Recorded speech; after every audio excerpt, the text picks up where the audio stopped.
여러분 안녕하십니까? 한성재입니다.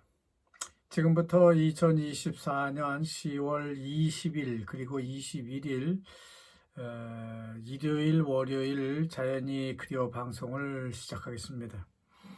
이틀에 한 번씩 하니까 좀 여유가 생긴 것 같고 뉴스의 이슈도 좀 중요한 것만 골라서 집중적으로 방송하게 돼서 어쩌면 이게 더 저도 편하고 시청자 여러분도 도움이 될 것 같다는 생각이 듭니다. 자, 뉴스를 보면요, 브라보 대통령 취임식 일색입니다. 결국 조코위 시대가 가고 브라보 시대가 열리고 있는 것이죠. 마침내 지난 2월 대선 후에서 취임까지 8개월 정도의 시간이 됐는데요. 상당히 오랫동안 기다렸던 브라보 수비안토 그리고 기브란 라카부밍 라카 부통령이 공식적으로 2024년에서 2029년까지 인도네시아 대통령 그리고 부통령직을 맡게 되었습니다. 말도 참 많았지만은 잘 정리를 하고 이제 새로운 모습으로 새 정부가 출발을 하게 된 것이죠. 브라보 수비안토 대통령은 취임 첫 연설에서요, 권력은 국민에게 있다는 점을 상당히 좀 강조를 했습니다. 그렇기 때문에 모든 계층의 지도자들, 그러니까 브라보 정부 지도자 말고도 일반 국민들의 그런 지도자들도 국민을 위해서 일해야 된다라는 말을 골자로 했습니다. 상당히 디테일하고 어쩌면 정견 발표를 하는 것 같은 그런 모습을 보였는데, 어쨌든 브라보의 연설은 다소 좀 난해하기는 했지만은 그런대로 국민들을 위한다고 하는 데다 초점을 두고 이렇게 연설을 한 것으로 이해됩니다. 그리고 브라보는 국민 단합을 강조했습니다. 그렇지만 이날 대통령 취임식부터 정치적으로는 다소 삐걱거리는 모습을 볼 수 있었다고 신문은 전하고 있습니다. 총 731명의 국회의원 중에서 709명만의 의원들이 참석을 했다고 해요. 그러니까 약 30여 명의 국회의원들이 불참을 했다는 것으로 그렇게 알려지고 있기 때문에 정치적으로는 완벽하지 못했다는 그런 지적을 받고 있는 겁니다. 하여튼 제7대 조코위 대통령과 제13대 마룻 아민 부통령은 이제 뒷자리로 물러서 앉았습니다. 조코위 대통령은 임식을 마치고 곧장 자기 고향인 수라카르타, 솔로로 내려갔습니다. 신문은 솔로 시민들이 조코의 귀향을 환호하는 그런 모습으로 전해주고 있습니다만, 자카르타 국민들은 벌써 다 잊어버린 것처럼 별로 관심을 가지고 있지 않습니다. 물론 신문도 마찬가지죠. 어쨌든 프라보는 대통령의 취임식 연설에서 프라보 정부의 정책 방향 의지를 말했다고 볼 수 있기 때문에 프라보의 연설을 좀 길더라도 상당히 좀 살펴보는 것이 앞으로의 인도네시아가 어디로 갈 것인가 하는 것을 점치는데 중요하다고 하겠습니다. 프라보는 인도네시아를 위해서 수카르노 대통령의 반차실라 정신부터 수하르토의 경제개발, 그리고 하비비의 테크놀로지, 기술의 발전, 또 구스두르 대통령의 다원 정책, 그러니까 중국 사람들도 우대하는 그런 정책을 썼다는 것이죠. 그리고 메가와티의 경제개발, 또 유도현호 대통령의 경제 안정, 그리고 조코위는 상당히 크게 띄웠는데요. 조코위의 눈부신 인도네시아 경제 발전 등을 열거하면서 국민을 대표해서 그분들에게 감사를 표한다고 말했고요. 모든 국민들에게 독립 초기의 정신, 그때의 그 여정으로 다시 돌아가자, 그것을 기억하자 하는 말을 외쳐댔습니다. 그리고 프라보는 또 농민, 어떤 어민 또 내지는 노동자로 대표되는 국민들이야말로 인도네시아의 독립을 지지하는 주요한 주체라고도 말을 했습니다. 그러니까 지도자, 대통령만 이렇게 지키는 것이 아니라 농민, 어민, 노동자도 지켜주고 있습니다. 그리고 저변의 가난, 그러니까 가난한 사람들과의 그 불평등 문제에 대해서도 문제가 있다면 해결하겠다 하는 그런 식으로 언급해 나갔습니다. 물론 이런 그 인도네시아의 빈곤층을 해결하겠다고 하는 것은 정치적인 수사일 수도 있습니다만 계층 간의 불평등을 해소해 보겠다는 프라보의 애국심의 일로가 아닌가 하는 그런 생각도 많이 듭니다. 한편 프라보 대통령은 메라푸띠라는 이름의 내각, 즉 장관 48명, 차관 56명, 그리고 국가기관장 5명의 명단을 발표하고 임명 절차에 들어가고 있습니다. 프라보 대통령이 인도네시아 국기 색깔처럼 메라푸띠, 그러니까 빨간색, 적색과 백색 내각이라고 정한 것으로 미뤄볼 때 이것은 상당히 애국적이고 또 국가 중심주의적인 정부가 되겠다는 그런 색채를 나타낸 것 같다는 생각이 들고 있습니다. 정치적인 배려를 위해서 48개 부처 중에서 7개가 조정부처로 정치, 안보, 법률과 인권, 또 이민, 교정, 그리고 경제, 인간 개발 및 문화, 인프라 및 지역 개발, 그리고 고난 부여 내지는 지역사회 개발, 식량 분야의 장관들과 협력 및 조정을 맡도록 그렇게 설계하고 있습니다. 메라푸띠 내각에서의 특징이라고 한다면 조코이 정부에서 장관을 지냈던 아이를랑가라든지 줄키플리 하산, 프락티노, 아구스 하르묵티, 그리고 디또 까르니아완, 또 스리물리아니, 바릴 라하딜라 이런 장관들을 또 안디 암란 술라이만, 에릭 또하르도 이번에 다시 장관으로 임명을 하고 4년, 5년 동안 이 사람들이 맡게 되니까 거의 그 주요 직책은 조코이 정부에서 맡았던 장관들이 이어지는 그런 모습을 보여주고 있습니다.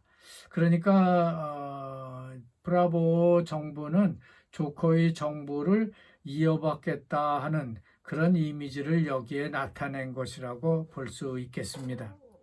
한편 인도네시아 중앙은행 뱅크 인도네시아는 프라보 정부의 그 안정성을 유지하고 또 경제 성장을 강화하기 위해서 기준금리를 6%로 고정한다고 발표를 하고 있습니다.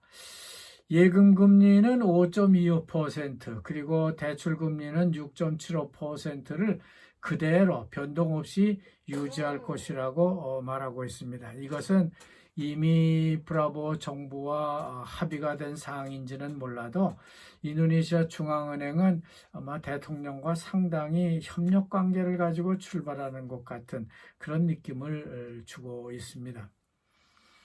이러한 결정은 2024년과 2025년에도 인플레이션을 억제를 하고 경제 성장을 지원하기 위해서 통화정책의 방향, 그런 통화정책을 이끌고 있는 그런 방향과 일치하는 것 같다고 할 수 있겠는데요. 단기 통화정책의 초점은 글로벌 금융시장의 불확실성 증가로 인해서 루피아 환율의 안정성에다가 더 비중을 뒀다 하는 그런 말로 전해지고 있습니다.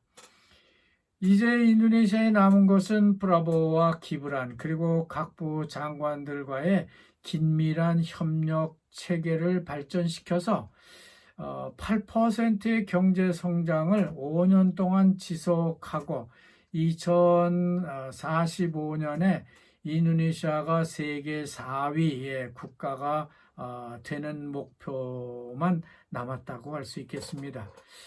브라보 대통령의 취임 연설을 제가 처음부터 끝까지 들어봤는데요. 제가 그분의 그 말씀하시는 것을 좀 소견으로 말씀드려 본다면은 브라보 대통령은 참 욕심이 많은 분이구나 하는 그런 생각이 들었습니다. 하지만 아무리 대통령이라고 하더라도 모든 것을 자기가 혼자 다 할 수는 없는 노릇이죠. 그렇기 때문에 전두환 전 대통령 때처럼 각 부처 주무장관들에게 취임 연설에서 장황할 정도로 길게 늘어놓았던 그런 국정 하나하나를 적절히 나눠줄 것 같지는 않다 하는 그런 생각을 하게 됐습니다. 그렇게 나눠주면 좋겠는데 그렇게 할 것 같지는 않고 본인이 다 통제를 하고 관여를 할 것 같다는 그런 생각이 들었습니다.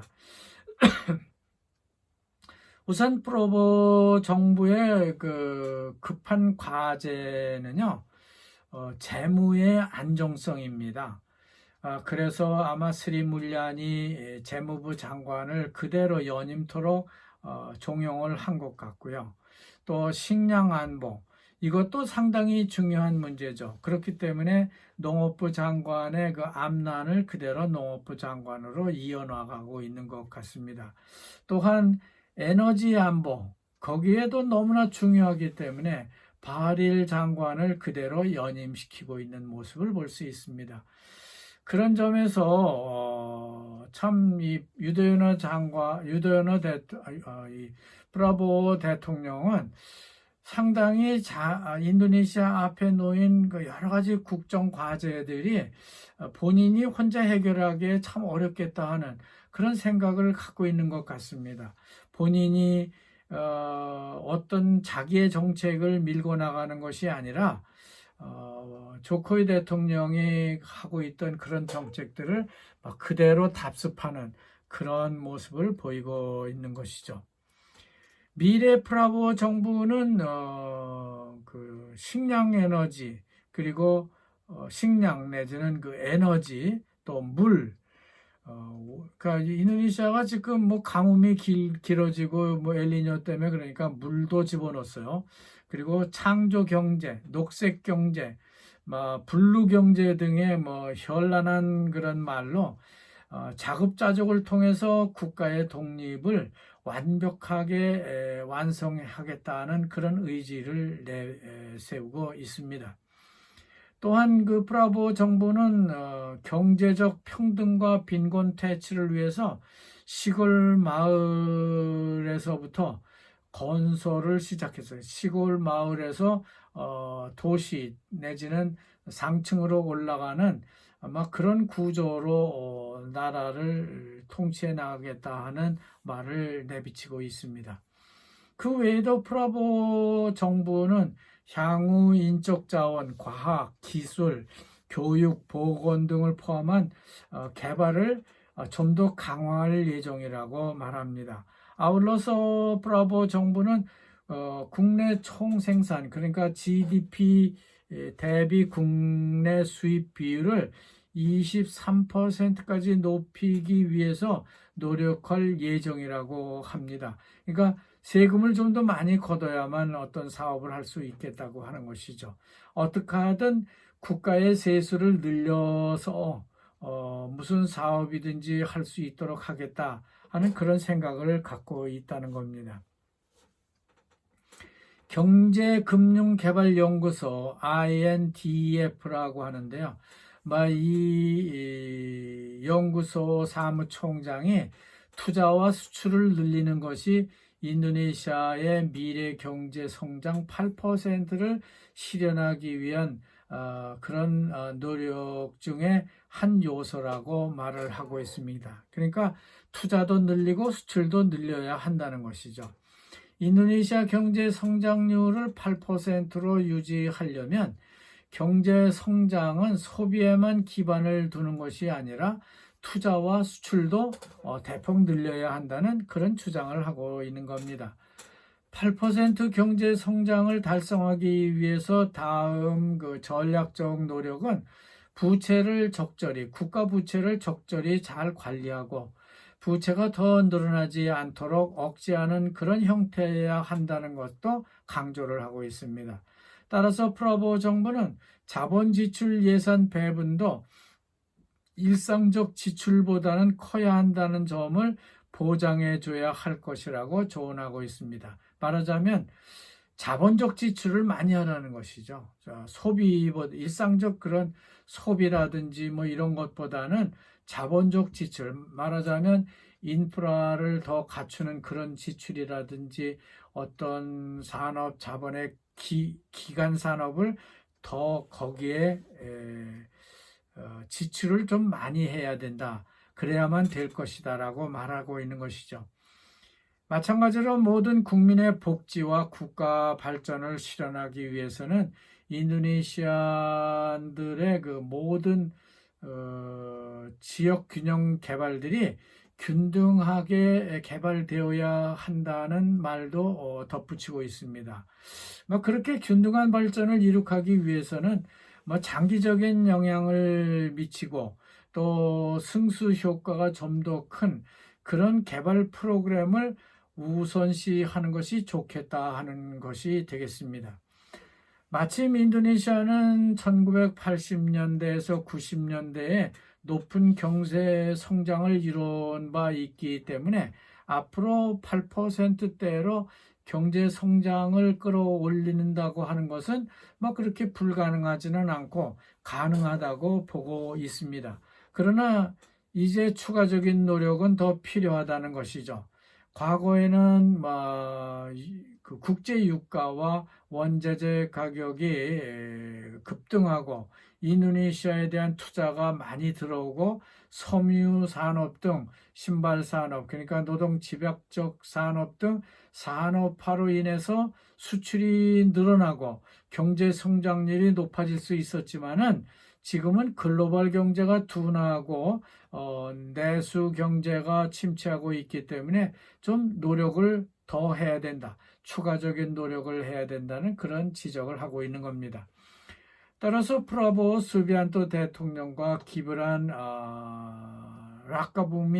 라카 부통령 정부는 앞으로도 국내 부가가치를 높이고 양질의 고용 기회를 계속하기 위해서 다운스트림 산업화, 그러니까 어떤 산업의 그 계열화 내지는 산업화를 계속하는 것이 필요하다는 그런 말도 덧붙이고 있습니다. 자, 오늘은 브라보 대통령 취임식에 대해서 이모저모를 좀 살펴봤습니다. 오늘 여기까지 하겠습니다. 여러분 대단히 감사합니다.